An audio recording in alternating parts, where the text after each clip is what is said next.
My name is Donna Luisa, and on this date, I chose to open my heart to tell something I hid for many and many stations.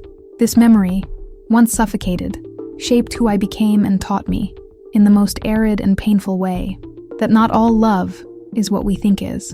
Before you start, I ask everyone to subscribe to this channel and leave your like, as it is not simple to publicly expose this chapter of my life. They will all be very happy if you also comment from where you are following the narrative. I will read and answer the comments, I promise. If you saw me in my times of youth, I would find a girl full of aspirations, with the shine in her eyes and a wide, wide heart to the world. I cultivated the belief in idyllic novels, just like those who read on book pages, find themselves in the cinema, or listen to the songs that touch the waves of the radio. I dreamed of a welcoming love, a quiet marriage, a serene experience with someone who wanted me well in all the circumstances. So Paul came up. He crossed my existence like a warm breeze, as something that mesmerizes. Paul was not any figure. He had a striking way to talk and acted as if he could play the exact point of any woman's heart. I remember perfectly the day we crossed paths, as if it had been yesterday. It was a strong, sunny afternoon in a local square. I was sitting on a bench, distracted with a romance I read, until I noticed someone approaching. "Excuse me, girl. I hope I don't get in the way, but I've crossed here 3 times, trying to find the courage to say a hi to you." I looked up and saw a tall boy, with a skewed smile, a mix of cunning and kindness in his eyes. My fingers froze when closing the book. "Oh, no, it's not disturbing," I said. He smiled that way that marked me forever. "I confess I'm wondering if it's more charming watching you reading or seeing you looking at me like this." I let out a little but authentic laugh. No one had ever spoken to me that directly, nor did I look at me in this almost hypnotic way. The chat extended right there, and when I realized the sun was already hung on the horizon, and we had talked for hours without noticing time. There was something magnetic in the way he heard and talked. The days went running, and Paul made a point of meeting me whenever he could. He knew my workplace, discovered the corners where I liked to walk, and, as who wants nothing, appeared in the right places, in exact times, always bringing that smile that accelerated my beats. "You're the most beautiful woman I've ever seen, Luisa," he used to say. "One day I'll marry you." I laughed, doubting that boldness, but inside me the seed of this idea was germinating. Paul was confident, determined, had a different energy that involved me and made me feel welcomed, safe. The months passed, and our love flourished. I surrendered completely, no doubt. When he invited me to date, I accepted immediately, and when he asked for my hand in marriage, I couldn't hesitate. Our marriage was undoubtedly the happiest day of my life until then. The church was crowded, all the eyes deposited in us. My mother, thrilled, kept crying, and her friends sighing for the charming man who said she loving me like no one else. I remember him on the altar, stating, "I promise to love you, take care of you, and protect you." I believed. And not only did I believe, but each syllable of these promises lived. In the first months, the coexistence with Paolo seemed an authentic fairy tale. He pampered me all the time, attentive to every detail, performing whims just to see me happy. An unforgettable moment was the trip we made to the beach. We walked with hands together with the sand, and he told me, "I will never let your hand go, Luisa. I am the happiest man in the universe for having you." And I, radiant, felt the most fortunate person who had ever inhabited this world. However, as time went on, I realized subtle changes in his behavior. At first, they were tiny signs, a weird look when I arrived a little later, interrogations about whom I had talked about. "You're a little weird. Are you sure you're not hiding anything?" Sometimes I laughed, thinking of jealousy. "Stop being silly, Paolo." "Of course." But he not laughed back. I assumed a serious, intense face, as if trying to see my soul behind my eyes. Then came silent hours when he did not talk, and, in questioning what happened, the answer was icy. Nothing. But it was nothing. Something there was out of plumbing. The first major indication took place during a family fraternization. I caught with a distant cousin, which I hadn't seen for a long time, when Paul approached and held me by the arm, saying, "Let's go." Already gave what had to give. The tone of voice he used sounded so harsh that I felt a chill. That evening at night, he analyzed me in a way he had never done. "Do you think I'm an idiot?" I saw how I looked at him. I found it in a lot of, "My God, it's my cousin Paul." He laughed, but with sarcasm, a bitter, dry laugh that made me bewildered. From then on, I felt a new fear, but I decided not to give so much importance, deceiving me. It's just silly jealousy. He loves me too much. And I, instead of hearing my instincts, just ignored. Over the months, before banal situations became common, the invasive questions, the torturing silence, the fans of distrust. But I had no idea that that man, who in another time he said to love me above all, would become the greatest source of pain I have ever lived. Unfortunately, when I realized it, it was too late. Time acts silently. Paul was at first the dreamed companion, affectionate, funny, romantic. I treated myself as a rare crystal, which is why I did not immediately realize the lapses of behavior that gradually manifested. Our days were intense. When Paul was in a good mood, the world illuminated. But if something bothered him, the atmosphere of the house filled with almost palpable tension. He didn't scream or broke things at first, but his way of silent and staring at me insecure. Subtle criticism began to emerge. You don't have to walk so much. Stay more at home with me. That friend of yours, I don't like her. I think it influences you negatively. Why work out? I solve everything. That sounded at first as exaggerated care. I thought, wow, how he cares about me. What I didn't realize was the control he exerted sneakily. My friendship circles went away. People no longer appeared at home. My exits were rare. My life gradually orbiting around him, and only him. I had not understood that those attitudes were traces of manipulation, and this manipulation has gained larger proportions. The first time I really shivered in fear was something simple. I had let the rice burn on the stove. Paul entered the house, tired of work, smelled and turned his face, opposed. Can't you even cook right? The wrath in his eyes made me feel my heart throbbing in my throat. Sorry, love, I had, trying to get around the mood. He silent, and was a long time silent. I, pretending to normal, was washing the dishes. The whole house seemed suspended in a vacuum as I heard the clock's icy tick-tack. That night, I couldn't sleep beside him the same way as before. I was turned, shrunk, not understanding why a burnt rice caused me so much dread. The problem is that these rusters were not solved. They were repeated and growing up. His coldness, the questions that sounded like inquiries. I created the habit of measuring any word, afraid to wake you a bad way. I started to avoid risks, apologizing even for what I was not within my reach. Until the first time came that Paul exceeded a limit that I had no idea that one day would be crossed. The day seemed like everyone else. He arrived closed with a tired air. I tried to show myself helpful. How are you at work? He stared at me with an unprecedented hardness. Stop talking so much bullshit. It hurt like an invisible slap. Sorry, He didn't even let me finish. He punched the table without much strength, but enough to shatter the glass that was there. I said I don't want to talk about it. At that moment, I realized that I could no longer be myself near him. The person who once made me overflow with affection now gave me chills. After this episode, the phases of truce became increasingly short, and the feeling of fear increasing. What afflicted me most was to notice my own transformation. I was someone who lived policing, stepping on shards of glass. And the worst is that I was not only the one who realized.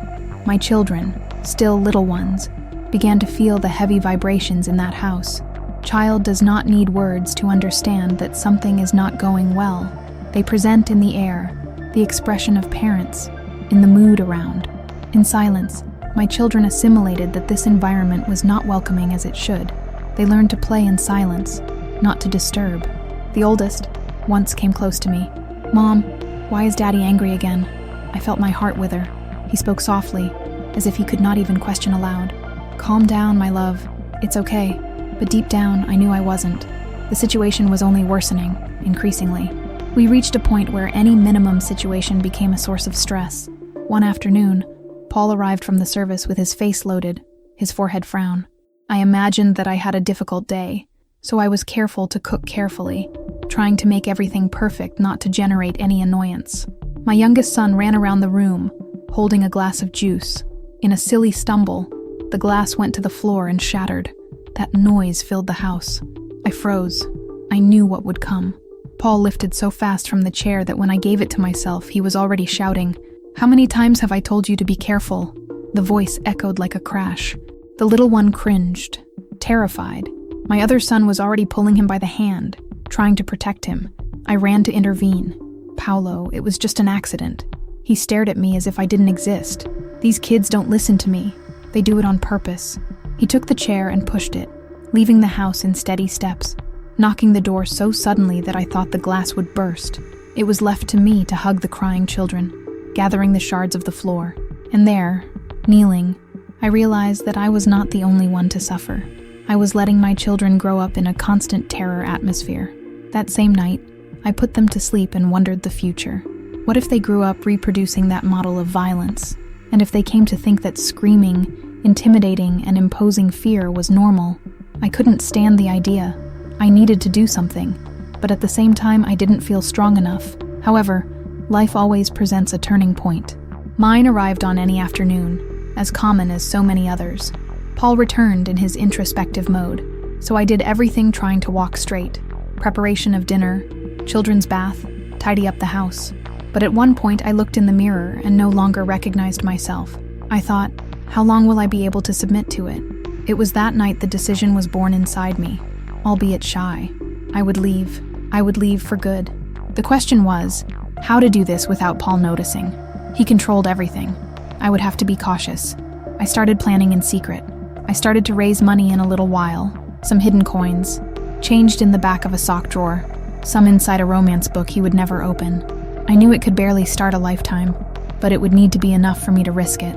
I had to think about all the steps, from the time he went to work, to the right time to catch the children without alarming anyone. I even invented the story that a distant cousin needed help. I commented casually, I think I'll pass her apartment after lunch. She's sick. Paul just shook his head, absorbed in his world. I repeated the lie on another day and another, so that it would get used to the idea. So, on a Friday night, I said, tomorrow I'm going there again, but I'll be back quickly. He flipped the newspaper, didn't even bother to face me. Do what you want. My heart rumpled. There was the breach I needed. I went to bed like an ordinary day, but I knew it would be the last night I would spend in that house. When everything silenced, I got some essential belongings in a small bag and hid it where he would not see her. I didn't preach the eye. Although exhausted, every second seemed an eternity. When the clock approached 6 a.m, I got up slowly. He slept heavy, without suspecting. I took a deep breath and headed for the children's room. Wake up, loves. We need to leave. They scratched their eyes. Sleepy. Where, Mom? Asked the eldest. I swallowed the knot that climbed to the throat and held their little hands. To a place where you will never need to be afraid. They did not understand immediately, but trusted me. We took careful steps to the front door. With every noise, my heart seemed to explode. I turned the lock, opened the door, and the fresh air of the morning wrapped me. That clarity seemed to signal a new chance. I didn't dare look back. The sun was born, blowing upon me an almost forgotten sense of freedom. I held the small hands of my children and walked, one step after the other, with the spirit divided between the fear of being discovered and the relief of finally leaving. I didn't even know why, but anywhere would be better than that hell. We stopped at a bus stop, my thoughts run over by adrenaline. I had no family around because Paul had moved me away from everyone. I thought of asking for help from strangers, but how to trust? How to explain my story? So I remembered Dona Sonia, an old neighbor of my childhood, before Paul and I moved. She always said, if one day you need it, look for me. It was my only way out. So I used the coins I had gathered to buy our tickets.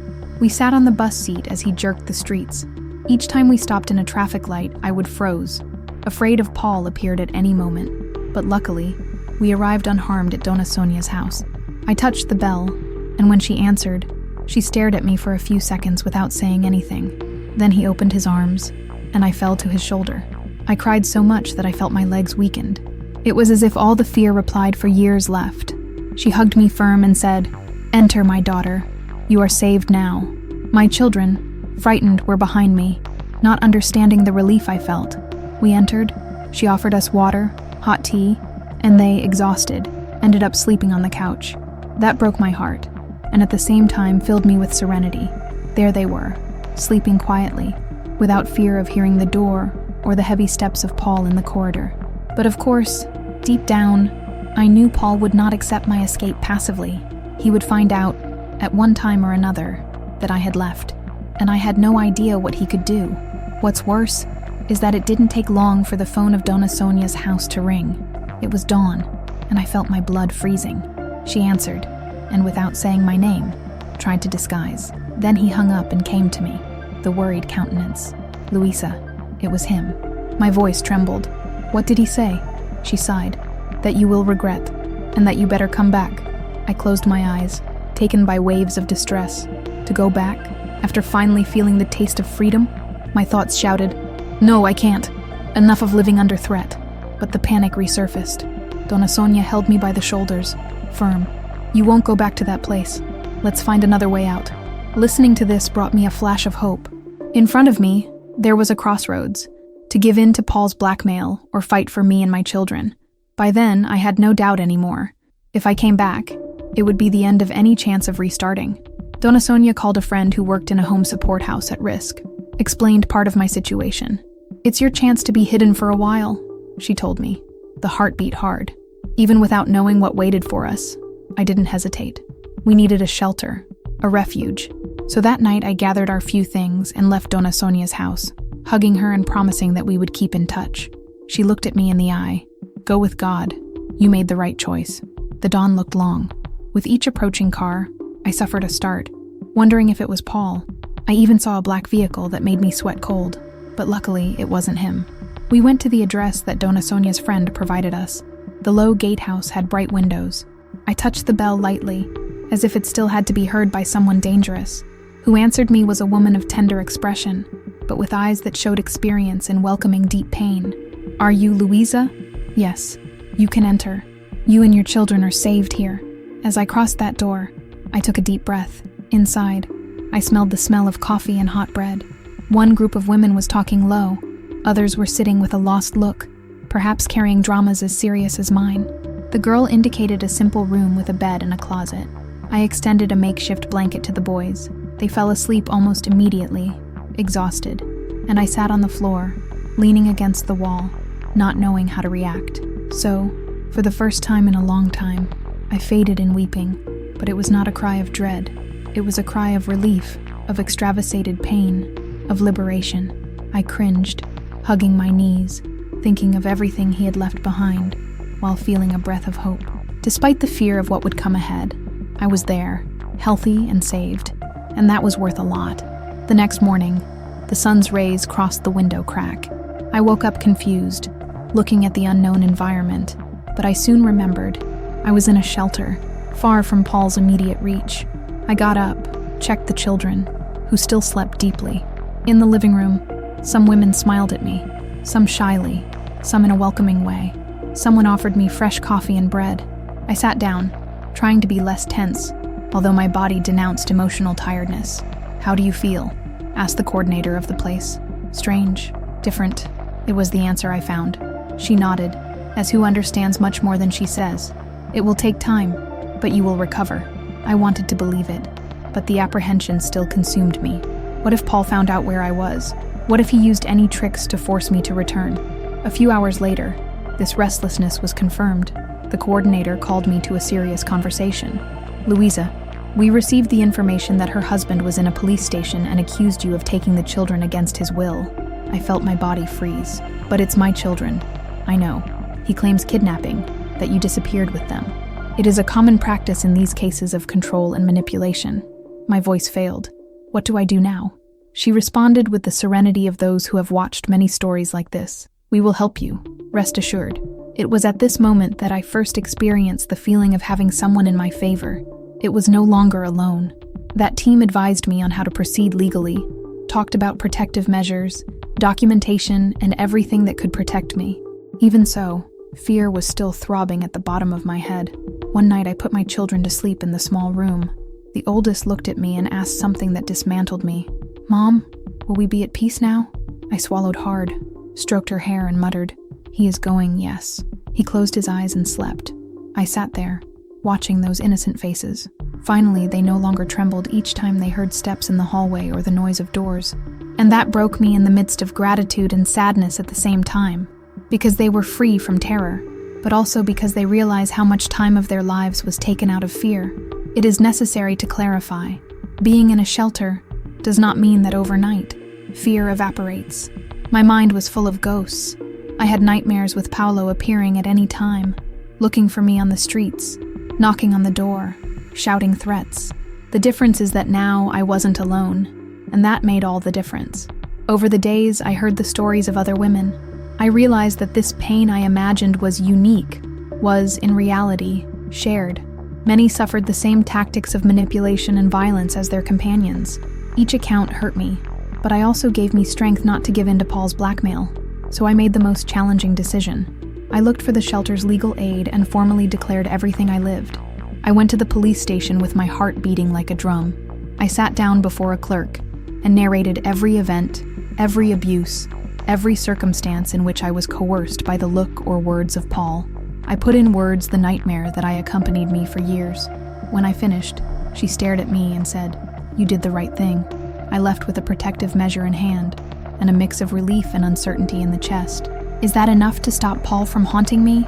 I didn't know, but it was a beginning. I believe that day I have taken the first concrete step to resume the reins of my own existence.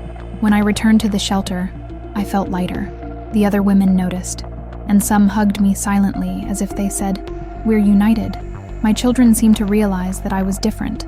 They no longer saw me with the expression always alert. Of course, it's not like suddenly my problems were missing. Reconstructing life was just beginning, and I would have numerous challenges, starting with the fact that I have no home, no fixed job, or enough resources.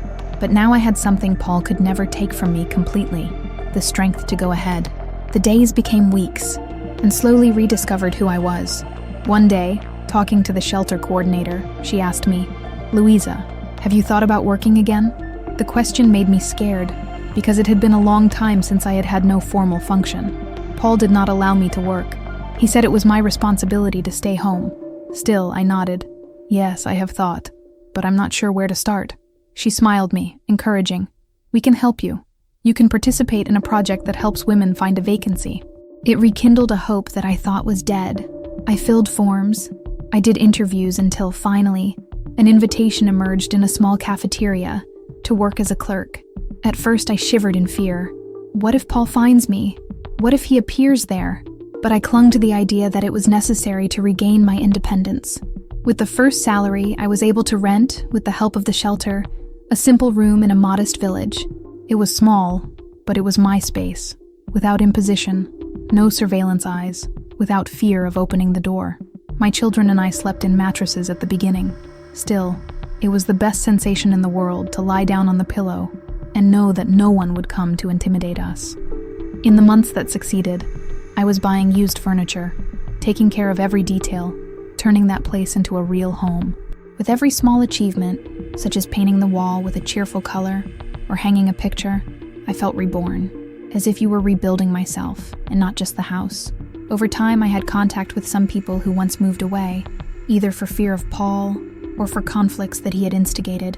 Gradually, I was telling my story, and most people were sympathetic. Of course, there are always those who judge, who says, "Why did it take so long? Why didn't you denounce before?" But only those who live this cycle understand how difficult it is to see exits when they are suffocated. I will not lie. I still had nightmare nights, waking up startled, swearing to hear Paolo's voice calling me. But each time fear threatened to come back, I looked around. I saw my children sleeping in peace, and remembered that now, what was done was irreversible. There was no return to that prison. Years have passed since the day I left. It would be an illusion to say that everything was resolved easy. Starting from scratch, especially with young children, is an ant job. There were days when I wondered, can I pay the bills alone? Am I giving a decent life to children?